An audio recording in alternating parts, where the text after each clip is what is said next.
जय श्री राम दोस्तों। हमारी आज की कहानी है लाचार बुढ़ापा। बहुत बड़े शोरूम के मालिक बलराम प्रसाद जी एयरपोर्ट के बाहर खड़े भयानक गर्मी में आते जाते लोगों को पानी की बोतल खरीदने के लिए उनके आगे हाथ जोड़कर रिक्वेस्ट कर रहे थे। एक बोतल खरीद लो बेटा, पापी पेट का सवाल है। इतने बड़े शोरूम का मालिक आखिर ऐसा क्यों कर रहा था? चलिए जानते हैं आगे की कहानी में। मई के महीने में आग उगलते इस मौसम में बलराम जी आंगन में लगे नीम के पेड़ के नीचे चारपाई बिछाकर लेटे हुए थे। पसीने से तरबतर आसमान की ओर निहारते हुए वे अपनी स्वर्गवासी पत्नी को याद करते हुए लगातार आंसू बहाए जा रहे थे। वैसे तो रात के 1 बज रहे थे, लेकिन उनकी आंखों से नींद जैसे गायब ही थी। नींद आती भी तो कैसे? सुबह से अनाज का एक दाना तक उनके मुंह में नहीं गया था। अब तो उनके पेट की आंतें भी खाने की गुहार लगा रही थी। बलराम जी धीरे से रसोई घर में जाकर खाना ढूंढने लगे, लेकिन खाने के लिए कुछ पड़ा ही नहीं था। फिर थोड़ा सा पानी पीने की इच्छा से उन्होंने फ्रिज खोला तो दूध का बर्तन भी खाली पड़ा था। बूझे मन से बलराम जी एक गिलास पानी पीकर ही वापस अपनी चारपाई पे आकर लेट गए। एक और तो इतनी भयानक गर्मी और दूसरा भूख से परेशान होकर वे बस दाएं बाएं करवट बदल रहे थे और इंतजार कर रहे थे कि कब सुबह हो और कब बहू उन्हें खाने के लिए कुछ दे।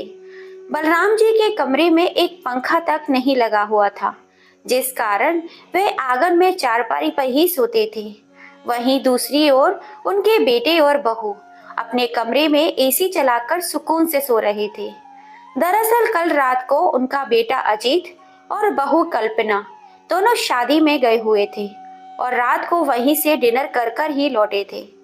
बलराम जी के लिए उनकी बहू ने सुबह की बची 2 बासी रोटियां रख दी थी और अपने ससुर जी से यह कहकर चली गई कि अचार के साथ वह रोटियां खा लेना। अक्सर ऐसा ही होता था। उनकी बहू कल्पना रात की बची हुई रोटियां बलराम जी को खाने को दिया करती थी और अब तो बलराम जी को भी इस चीज की आदत पड़ चुकी थी। बहू के कहने पर उन्होंने चुपचाप हाँ में सर हिला दिया और बेटा बहू शादी की दावत खाने के लिए चले गए। रात के समय जब बलराम जी को भूख लगी तो खाना खाने के लिए वे रसोई में गए, लेकिन जैसे ही रोटी निकालने के लिए उन्होंने डिब्बा खोला तो देखा कि रोटियों को लाल चींटियों ने अपना ग्रास बना लिया है। लेकिन बहुत जोरों की भूख लग रही थी। उन्होंने इधर उधर नजर दौड़ाई तो खाने को कुछ नहीं दिखा। रात के करीब 11:30 बज रहे थे।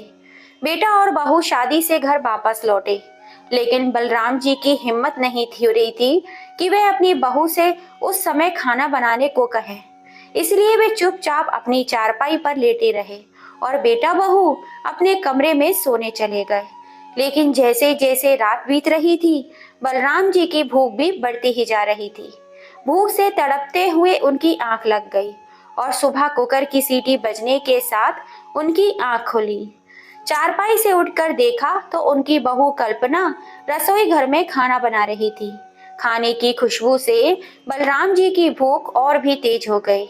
दिल को एक संतुष्टि भी मिली कि चलो अब थोड़ी ही देर में स्वादिष्ट खाना खाने को मिलेगा। यह सोच ही रहे थे कि उसी समय उनके कानों में एक कड़कती हुई जोरदार आवाज आई और वे अंदर तक कांप गए। कितनी देर लगा दी आपने उठने में? इतनी देर तक भी भला कोई सोता है? बलराम जी ने अपनी बहू की ओर देखा तो गरम चाय का प्याला बलराम जी के हाथ में थमाते हुए बोली, जल्दी से यह चाय पीजिए और घर के काम में मेरी मदद कराइए। 2 दिन के मैले कपड़े पड़े हैं, उन्हें धो दीजिए और छत पर सुखाने के लिए डाल दीजिए। और जब ये काम हो जाए तो सारे घर की झाड़ पोंछ भी करनी है। और हाँ, जरा तेजी से हाथ चलाना। घर पर मेरे मायके वाले आने वाले हैं, इसलिए मैं खाना तैयार कर रही हूँ। उनके आने से पहले सारा काम निबट जाना चाहिए। एक के बाद एक बहू बातें बोलती ही जा रही थी, लेकिन रात से भूखे बलराम जी बहू के आगे अपना मुंह तक न खोल पाए। एक कप चाय पीकर ही अपने आप को दिलासा दिया और बाथरूम में रखे कपड़े धोने के लिए चले गए। बुढ़ापे और कमजोरी के कारण उनसे इतना काम नहीं किया जाता था, परंतु वे मजबूर थे। सारा काम करने के बाद बलराम जी हाँफते हुए अपनी बहू के पास आए और बोले, बहू, घर का सारा काम मैंने कर दिया है, अब मुझे बहुत जोरों की भूख लगी है। रात से कुछ नहीं खाया। रात को जो रोटियां तुम खाने के लिए रख कर गई थी, उन्हें लाल चींटियों ने अपना ग्रास बना लिया था, इसलिए मैंने उन रोटियों को नहीं खा पाया। तभी बहू तपाक से बोली, अच्छा, आप कहना क्या चाहते हैं? क्या मैं आपको बासी रोटियां देती हूँ? हे भगवान, अब यह इल्जाम लगाना भी बाकी रह गया था मुझ पर। शर्म नहीं आती आपको ऐसा झूठ बोलते हुए? मेरी एक बात कान खोल कर सुन लीजिए, जब तक मेरे मायके वाले आकर खाना नहीं खा लेते, तब तक मैं आपको कुछ नहीं देने वाली। अरे अगर खाना कम पड़ गया तो? अगर कुछ बच गया तो मैं आपको बाद में दे दूंगी। अब यह मेरे सर पर मत खड़े रहिए। ऐसा कहते हुए कल्पना ने बलराम जी के हाथ में एक बिस्किट का पैकेट थमाया और बोली, अपने कमरे में जाकर इन्हें खा लेना, और जब तक मेरे मायके वाले आकर चले नहीं जाते तब तक वहीं बैठे रहना, और इधर उधर घूमने की कोई जरूरत नहीं है।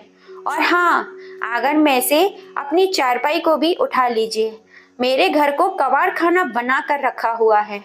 बलराम जी का एक मन तो हुआ कि अपनी बहू की कड़वी बातों का मुंह तोड़ जवाब दे, लेकिन फिर यह सोचकर चुप रह गए कि बेटे के आते ही बहू हंगामा खड़ा कर देगी, और बेटा अजीत भी बहू की बातों में आकर फिर से उन्हें वृद्धाश्रम छोड़कर आने की धमकी देने लगेगा। जब से बेटे की शादी हुई है, उसे अपने बूढ़े बाप की तकलीफें नजर कहाँ आती हैं। वह तो सिर्फ अपनी पत्नी की ही बातें सुनता है। इसीलिए बलराम जी ने चुपचाप चारपाई उठाकर अपने कमरे में रख दी और वहीं आकर बैठ गए। सोचने लगे कि कितने मंदिरों में माथा टेका था, कितनी मन्नतें मांगी थी, तब जाकर हमारा बेटा अजीत हमें मिला था। और हम लोग तो यही सोचते थे कि बुढ़ापे में हमारा बेटा हमारी लाठी बनेगा, लेकिन उसे अपनी पत्नी के अलावा ना तो कुछ दिखाई देता था और ना उसकी बातों के अलावा कुछ सुनाई देता था। कभी एक पल भी निकालकर मेरे पास बैठकर इतना तक नहीं पूछता था कि पिताजी, आपकी तबीयत कैसी है, खाना खाया या नहीं। अब तो जब भी मुंह से कुछ बोलता था बस आग ही उगलता था।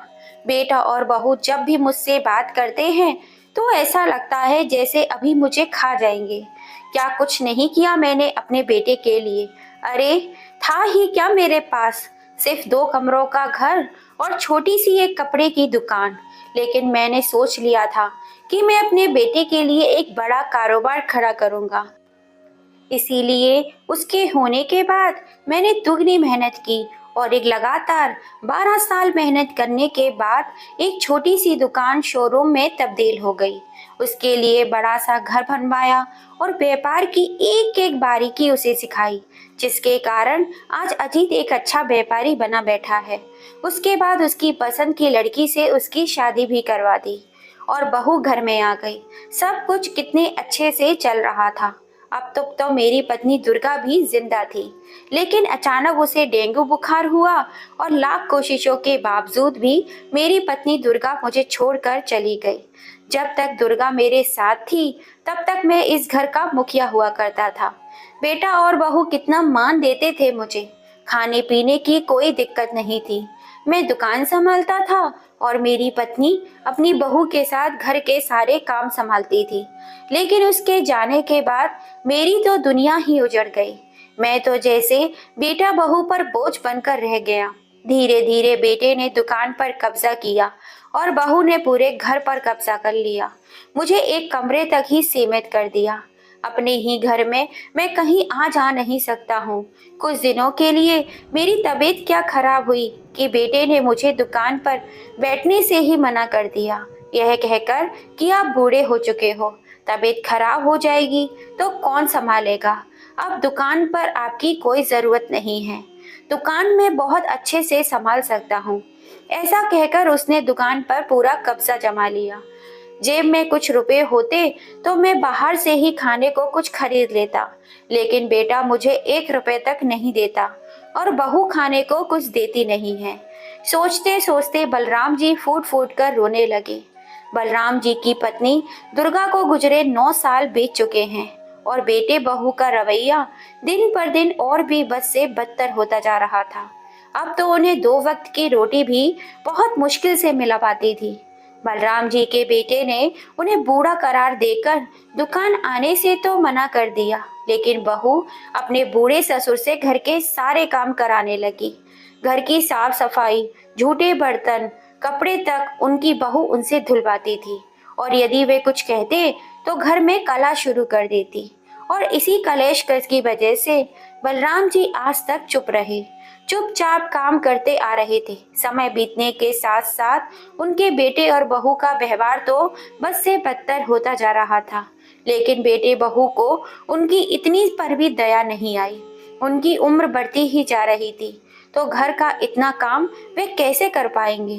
बलराम जी का एक पोता भी है जो डॉक्टर की पढ़ाई करने के लिए विदेश चला गया। जब उनका पोता छोटा था तब बलराम जी अक्सर उसके साथ खेल कूद किया करते थे और उनके पोते अमर को भी अपने दादाजी के साथ घूमना फिरना खेलना बहुत ही अच्छा लगता था। अक्सर दादाजी कभी उसे पार्क में घुमाने ले जाया करते थे तो कभी बाजार में। दादा पोते में प्यार इतना था कि जब तक रात में अपने दादाजी से वे कहानी नहीं सुन लेता था तब तक उसे नींद नहीं आती थी। स्कूल से आने के बाद भी अमर अपने स्कूल की सारी बातें अपने दादाजी के साथ ही साझा किया करता था। अमर बड़ा होकर डॉक्टर बनना चाहता था, इसीलिए स्कूल खत्म होते ही माता पिता ने उसे पढ़ने के लिए अमेरिका भेज दिया। और जब से अमर पढ़ाई करने के लिए अमेरिका गया तब से बलराम जी बिल्कुल अकेले रह गए, क्योंकि एक उनका पोता ही था जिसके संग बात करके बलराम जी अपने सारे गम भूल जाया करते थे। अमर ही अपने दादाजी की दवाई और खाने पीने का ध्यान रखा करता था। अपने कमरे में बैठे बलराम जी अतीत के पन्ने पलटते जा रहे थे। तभी अचानक दरवाजे की घंटी बजी और वह अपनी यादों के समुद्र से बाहर आ गए। वे समझ गए थे कि बहू के मायके वाले आ चुके हैं, लेकिन उन्हें बाहर निकालकर कुछ देखने की इजाजत नहीं थी। बाहर से खूब हंसी ठिठोली की आवाजें आ रही थी और जोर शोर से नाश्ता पानी चल रहा था। रात से भूखे बलराम जी अपने कमरे में बैठे बैठे इंतजार कर रहे थे कि कब बहू के मायके वाले खाना खाने आए तो उन्हें खूब खाने को मिले। बहू के मायके वाले आए 2 घंटे हो चुके थे। तब सब लोगों के लिए डाइनिंग टेबल पर खाना लगाया गया। अब सब लोग उंगलियां चाट चाट कर खाना खाने लगे। उधर बलराम जी पानी पी पी कर अपनी भूख मिटाने की नाकाम कोशिश कर रहे थे।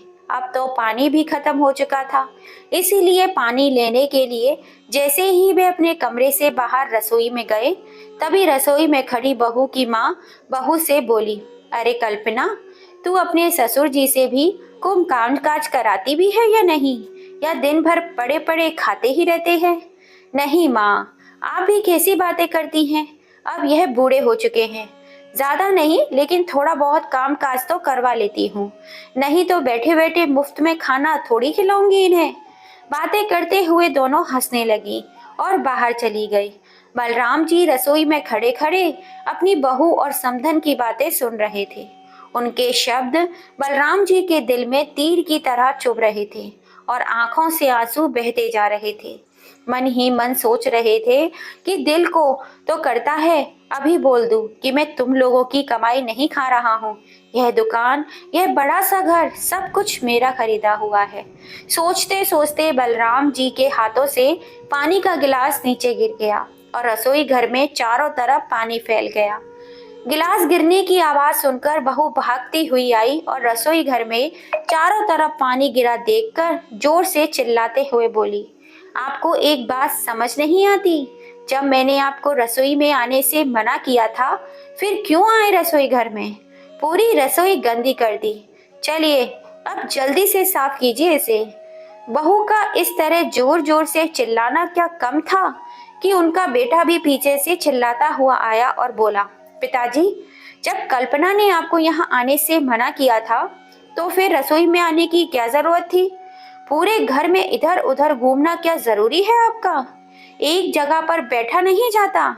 जरा सारा मजा खराब कर दिया। ऐसा कहते हुए बेटा बहू पैर पीटते हुए चले गए। भूखे रहने का दर्द इतना नहीं था जितना अपने ही बच्चों पे जिल्लत भरी बातें सुनने का दर्द था।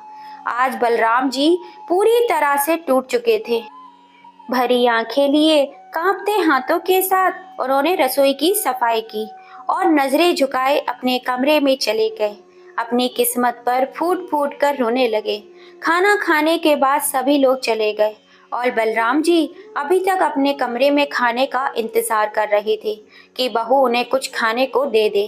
लेकिन बहू तो रसोई बंद करके अपने कमरे में जाकर लेट गई। बलराम जी को बहू को आवाज देते हुए बोले, बेटा कुछ खाने को तो दे दो, बहुत भूख लगी है। तो बेटा बहू दोनों गुस्से में चिल्लाते हुए बोले, मेहमानों के सामने हमारी बेइज्जती कर दी। आज आपको खाने को कुछ नहीं मिलेगा। अगर चुपचाप इस घर में रहना है तो रहो, नहीं तो घर से निकल जाओ। हमें वैसे भी आपकी कोई जरूरत नहीं है। अपनी बेटी की ये बातें सुनकर बलराम जी अंदर तक पूरी तरह टूट चुके थे। उन्हें समझ नहीं आ रहा था कि वे क्या करें और कहाँ जाएं। लेकिन अब यह अपमान भी उनकी बर्दाश्त से बाहर हो रहा था। बैठे बैठे उन्हें कुछ याद आया और उन्होंने अपना संदूक खोला। संदूक में पुराने पर्स में कुछ पैसे रखे थे। वह पैसे निकालकर उन्होंने अपनी जेब में डाले और अपनी छड़ी उठाकर बाहर की ओर चल दिए। बेटे बहू ने उन्हें जाते हुए देखा, लेकिन किसी ने रोककर इतना भी नहीं पूछा, पिताजी आप कहाँ जा रहे हैं? बलराम जी की जेब में कुल मिलाकर 800 रुपए थे। चलते हुए वे सोचते जा रहे थे कि इन 800 रुपए से ऐसा क्या कर सकते हैं कि भूख की बड़े जोरों से लगी थी। इसलिए उन्होंने सबसे पहले 100 रुपए के एक ढाबे पर खाना खाया और पेट की भूख को शांत किया। बलराम जी शुरू से ही एक सफल व्यापारी थे। वो बूढ़े जरूर हो चुके थे, लेकिन दिमाग अब भी बिजनेसमैन वाला ही था। बाकी के बचे 700 रुपए हाथ में लेकर सोचने लगे, ऐसा क्या किया जाए जिससे भूखे पेट भी ना सोना पड़े। बहुत सोच विचार करने के बाद उन्होंने बचे हुए पैसों से कुछ पानी की बोतल खरीदी और एयरपोर्ट के बाहर जाकर आने जाने वाले लोगों को बेचने के लिए खड़े हो गए। इतनी भयानक गर्मी में भी काफी देर तक पानी खरीदने के लिए कोई नहीं आया। गर्मी में खड़े खड़े वे पसीने से भीग रहे थे, लेकिन फिर भी उन्होंने हौसला बनाए रखा। इतनी भयानक गर्मी में दूसरों की प्यास बुझाने वाले बलराम जी खुद अपनी भूख प्यास से जूझ रहे थे। लेकिन इतनी बेबसी होने के बाद भी उन्होंने हिम्मत नहीं हारी। धीरे धीरे उनकी पानी की बोतल बिकने लगी और शाम होने तक सारी पानी की बोतल बिक गई और उन्हें 200 रुपए का फायदा भी हो गया। रात होने को थी तो घर लौटते हुए उन्होंने रास्ते में ढाबे से खाना खाया, क्योंकि उन्हें पता था कि घर पर बहू तो उन्हें खाने को कुछ देने वाली नहीं है। इसलिए खाना खाकर वे घर लौटे। अब हर रोज बलराम जी ऐसा ही करने लगे। वे बूढ़े हो गए थे, लेकिन उम्र में उन्हें मेहनत करने में कोई परेशानी नहीं होती थी। सुबह घर के सारे काम करने के पश्चात बलराम जी रोजाना पानी की बोतल बेचने के लिए एयरपोर्ट के बाहर जाकर खड़े हो जाते और बेटा बहू तो वैसे भी उनसे बात करना पसंद नहीं करते थे। इसलिए वे भी उनसे कोई भी बात न पूछते थे न बताते थे कि आप इतने समय के लिए कहाँ जाते हैं। बलराम जी के पास अपना खर्च करने के लिए कुछ पैसे इकट्ठे होने लगे और उन्हीं पैसों से वह भरपेट खाना भी खा लेते थे और कुछ पैसे बचा भी लेते थे। अब उन्हें हर छोटी मोटी चीज के लिए अपने बेटे बहू के आगे हाथ फैलाने नहीं पड़ते थे। ऐसा करते करते 6 महीने बीत गए। 6 महीने के बाद बलराम जी के पोते अमर की पढ़ाई भी पूरी हो चुकी थी। अब वह अपने मम्मी पापा और दादाजी को सरप्राइज देने के लिए इंडिया वापस आ रहा था। फ्लाइट में बैठे बैठे मन ही मन सोच रहा था कि मुझे अचानक अपने सामने देखकर मेरे मम्मी पापा कितने खुश हो जाएंगे और दादाजी तो मुझे गले से ही लगा लेंगे। आखिर इतने सालों बाद अपने बेस्ट फ्रेंड से जो मिलेंगे। अमर के साथ उसका एक दोस्त भी इंडिया वापस आ रहा था। दोनों दोस्त आपस में बैठकर बातें कर रहे थे। अमर अपने दोस्त को दादाजी के बारे में बता रहा था कि कैसे उसके विदेश जाने की बात सुनते ही उसके दादाजी की आंखों में आंसू आ गए थे और आज उसे अचानक अपने सामने देखकर उसके दादाजी खुशी का तो ठिकाना ही नहीं रहेगा। जैसे ही अमर अपने दोस्त के साथ एयरपोर्ट से बाहर निकला तो वहीं गेट के बाहर उसके दादाजी पानी की बोतल हाथ में लिए बेच रहे थे और रह रहकर अपने रुमाल से अपना पसीना पोंछ रहे थे। उसी समय अमर के दोस्त ने उससे कहा, अमर, यह तो तुम्हारे दादाजी लग रहे हैं। वे दोनों बलराम जी के नजदीक गए। जाकर देखा तो अमर की आंखें फटी की फटी रह गई, क्योंकि वह सचमुच उसके दादा ही जे थे। दादाजी आने जाने वाले लोगों को बुलाकर पानी की बोतल खरीदने की गुजारिश कर रहे थे। जैसे ही अमर उनके पास गया तो बिना देखे ही उन्होंने उसे बोला, यह पानी की बोतल खरीद ले बेटा। कितनी गर्मी है, प्यास लग रही होगी, कितनी दूर का सफर तय कर कर आए होंगे। उसी समय अमर की आंखों से झरझर आंसू बह निकले। भरे गले से अमर बोला, मुझे तो बस मेरे दादाजी चाहिए। अपने पोते की आवाज सुनकर बलराम जी ने जैसे ही नजरें उठाई तो सामने उनका पोता अमर खड़ा था। दोनों दादा पोता एक दूसरे से खूब कसकर गले मिले और फूट फूट कर रोने लगे। पास में खड़ा अमर का दोस्त भी ये सारा नजारा देख रहा था और उसकी आंखों से भी आंसू बह निकले। फिर अमर ने अपने दादाजी की ओर देखा तो वह पहले से भी बहुत ज्यादा कमजोर हो चुके थे। उनके चेहरे को देखते ही उसे प्रतीत हुआ कि मानो उन पर वेदनाओं के पहाड़ चकनाचूर हुए हो। भरे गले से पूछा, दादाजी, लेकिन आप यहाँ ऐसी हालत में पानी क्यों बेच रहे हैं? इस उम्र में तो आपको आराम करना चाहिए। अब आपको पानी बेचने की क्या जरूरत आन पड़ी? और मम्मी पापा कहाँ हैं? क्या उन्होंने आपको यह सब करने से मना नहीं किया? देखिए तो कितनी तेज गर्मी पड़ रही है और आप पसीने से पूरी तरह भीग चुके हैं। अगर आपको कुछ हो जाता तो मेरा क्या होता? मैं पहले ही अपनी दादी को खो चुका हूँ। आज इतने दिनों बाद अपने पोते के मुंह से अपनापन और प्यार भरे शब्द सुनकर बलराम जी फूट फूट कर रोने लगे। जैसे ही बलराम जी ने अपने पोते को अपने ऊपर हुए अत्याचारों के बारे में सब कुछ बताया तो अमर के पैरों तले जमीन खिसक गई। उसका सिर चकराने लगा। आज तक वह अपने जिन माता पिता को भगवान का दर्जा देता आया था, आज उनकी करतूत सुनकर वह दंग रह गया था। इंसान के भेष में कोई शैतान वाली हरकत भी कर सकता है, उसे यह बात मालूम नहीं थी। लेकिन अब अमर ने ठान लिया था कि जिन लोगों ने उसके दादाजी के साथ जानवरों से भी बदतर सलूक किया है, उन्हें वह सबक सिखा कर ही रहेगा।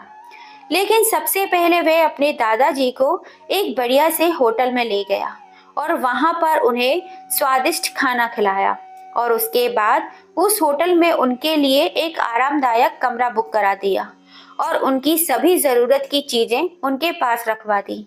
थोड़ी देर बाद उनके साथ समय बिताया और फिर बोला, दादाजी, आप यहाँ आराम से रहिए, मैं बीच बीच में आकर आपसे मिलता रहूंगा।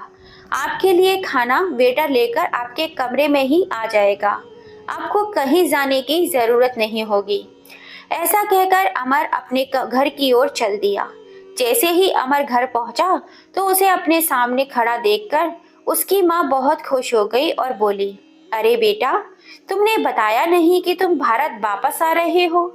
हमें बताते तो हम तुम्हारे स्वागत की अच्छी सी तैयारी करके रखते।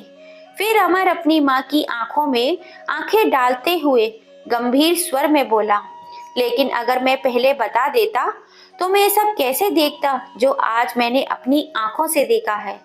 तभी कल्पना जल्दी से अपने पति को आवाज लगाते हुए बोली, अजी देखिए तो, हमारा बेटा आया है। कुछ ही सालों में कितना बड़ा हो गया है। आंखों में खुशी के आंसू लिए जैसे ही कल्पना अपने बेटे को गले लगाने लगी, तभी अमर ने अपनी माँ का हाथ पीछे झटक दिया और बोला, माँ, पहले मुझे ये बताओ कि दादाजी कहाँ हैं और वे घर में नजर क्यों नहीं आ रहे हैं। ऐसा कहते हुए अमर अपने दादाजी के कमरे में चला गया, लेकिन दादाजी वहां नहीं थे। यह उसे भी मालूम था। वह तो बस अपने माता पिता के सामने नाटक कर रहा था। तभी कल्पना घबराई सी उसके पीछे पीछे गई और फीकी सी हंसी लिए हुए बोली, अरे बेटा, तुझे तो मालूम है तेरे दादाजी कुछ काम धाम तो करते नहीं हैं, बस सारा दिन खाते पीते ही रहते हैं और कमरे में पड़े पड़े बोर होते रहते हैं। इसलिए हमने ही उन्हें कहा था कि कभी कभार बाहर भी चले जाया करो, नहीं तो हड्डियां जाम हो जाएंगी। अब माँ के मुंह से ऐसी बातें सुनकर अमर की हैरानी का ठिकाना ना रहा। सुबह से रात हो चुकी थी, लेकिन बलराम जी अभी तक घर नहीं लौटे थे। तब अमन ने अपने पिता से पूछा, पापा, दादाजी अभी तक घर क्यों नहीं लौटे? क्या आपको उन्होंने कुछ नहीं बताया कि वे कहाँ जा रहे हैं? अरे बेटा, कभी कभी तेरे दादाजी अपने दोस्त के घर भी चले जाते हैं, तो वहीं पर एक दो दिन लगा लेते हैं। चिंता करने की कोई जरूरत नहीं है। रात बहुत हो चुकी है, अब तुम अपने कमरे में जाकर सो जाओ। अगले दिन सुबह अमर तैयार होकर अपने दादाजी से मिलने होटल निकल गया और वहीं बैठकर उनके साथ खाना खाया। अपने दादाजी को हिम्मत देते हुए बोला, दादाजी, आप बिल्कुल फिक्र मत करिए, जल्दी ही सब कुछ ठीक हो जाएगा। उसके बाद अमर अपने दादाजी को लेकर घर पहुंचा तो उनके बेटा बहू उन दोनों को एक साथ देखकर हक्के बक्के रह गए। तभी कल्पना ने हड़बड़ाते हुए अपने बेटे से पूछा, अरे बेटा, तुम्हें दादाजी कहाँ मिले? तो अमर अपने चेहरे पर नफरत लिए अपनी माँ की ओर देखते हुए बोला, आपने तो मुझे सही ढंग से बताया ही नहीं कि दादाजी कहाँ गए हैं, लेकिन मैंने अपने दादाजी को ढूंढ ही लिया। तो बेटे की बात सुनकर दोनों माता पिता उससे नजरें चुराने लगे। तो अमर बोला, शर्म आती है मुझे आप दोनों को अपना माता पिता कहते हुए। इतने एहसान फरामोश लोग हैं आप, झूठ पर झूठ बोलते ही जा रहे थे। क्या आप जानते हैं कि कल मैंने एयरपोर्ट के बाहर अपने दादाजी को पानी की बोतल बेचते हुए देखा। अगर मैंने ये सब कुछ ना देखा होता तो मेरे सामने आपकी असलियत कभी ना आती। अरे कहा जाता है कि महिलाएं नरम दिल की होती हैं, लेकिन आप एक औरत होकर अपने पिता समान इंसान के साथ ऐसा कैसे कर सकती हैं? और पापा, आप अपने पिता को सताकर आपको नर्क में भी जगह नहीं मिलेगी। एक बेटा होते हुए आप अपने बूढ़े पिता की तकलीफ नहीं समझ पाए। कल को अगर यही सलूक मैं आप दोनों के साथ करूं तो आपको कैसा लगेगा? और आप शायद भूल गए थे कि यह बड़ा सा घर और दुकान जिस पर आप कब्जा कर कर बैठे हुए हो, वह सब मेरे दादाजी का ही है। और आपने उन्हीं पिता को अपनी बची हुई रात की सूखी रोटियां खिलाई, उनके कमरे में एक एसी तो छोड़ो, पंखा तक नहीं लगवाया। अरे ऐसा सुलूक कोई अपने घर के नौकर के साथ भी नहीं करता, जैसा आपने अपने बूढ़े पिता के साथ किया है। इस बात की सजा तो आपको मिलनी ही चाहिए। उसी समय पुलिस इंस्पेक्टर घर पर पहुंच गए। तभी अमर बोला, यहाँ आने से पहले हमने आप दोनों के खिलाफ पुलिस स्टेशन में रिपोर्ट दर्ज करवा दी थी। इंस्पेक्टर को देखते ही अजीत और कल्पना पिता के सामने हाथ जोड़कर खड़े हो गए। हमें माफ कर दीजिए पिताजी, हमसे बहुत बड़ी गलती हो गई, आइंदा ऐसा कभी कुछ नहीं करेंगे। उसी समय एक जोरदार चांटे की आवाज आई और अपने गाल पर पड़े इस तमाचे के कारण अजीत जमीन पर गिर पड़ा। तभी बलराम जी बोले, अरे ऐसी औलाद से तो वे औलाद रहना ज्यादा बेहतर है। इन दोनों को ले जाइए इंस्पेक्टर साहब। पिता के मुंह से यह बात सुनते ही वे दोनों माफी के लिए गिड़गिड़ाने लगे। जैसे ही पुलिस वाले उन्हें जबरदस्ती बाहर की ओर ले जाने लगे, तभी बलराम जी ने देखा कि उनके पोते अमर की आंखों में आंसू थे। उसी समय वे बोले, इंस्पेक्टर साहब, मैं अपनी कंप्लेंट वापस लेता हूँ, इन दोनों को छोड़ दीजिए। उसके बाद इंस्पेक्टर ने अजीत और कल्पना को चेतावनी देते हुए कहा, बुढ़ापा तो सभी का आना है।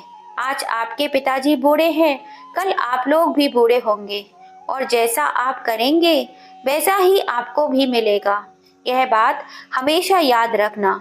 इतना कहकर इंस्पेक्टर साहब वहां से चले गए और अमर अपने दादाजी के गले लग पड़ा। उस दिन के बाद से बलराम जी के बेटा और बहू उनका खूब अच्छे से ख्याल रखने लगे। उनकी हर छोटी से छोटी जरूरत और खाने पीने का ध्यान वे बहुत ही अच्छे से रख रहे थे। अब बलराम जी अपने घर पर बहुत शांति से रहते थे। और हर पल अपने पोते को दिल से आशीर्वाद देते थे। तो दोस्तों, अपने पोते की खातिर बलराम जी ने अपने बेटे बहू को माफ करके सही किया या गलत? अपनी राय हमें कमेंट करके जरूर बताइएगा। कहानी पसंद आई हो तो ज्यादा से ज्यादा इसे अपने फैमिली फ्रेंड में शेयर कीजिएगा, लाइक कीजिएगा, और अगर अभी तक सब्सक्राइब नहीं किया है तो जल्दी से कर लीजिए। फिर मिलेंगे आपसे ऐसी ही किसी कहानी के साथ। जय श्री राम।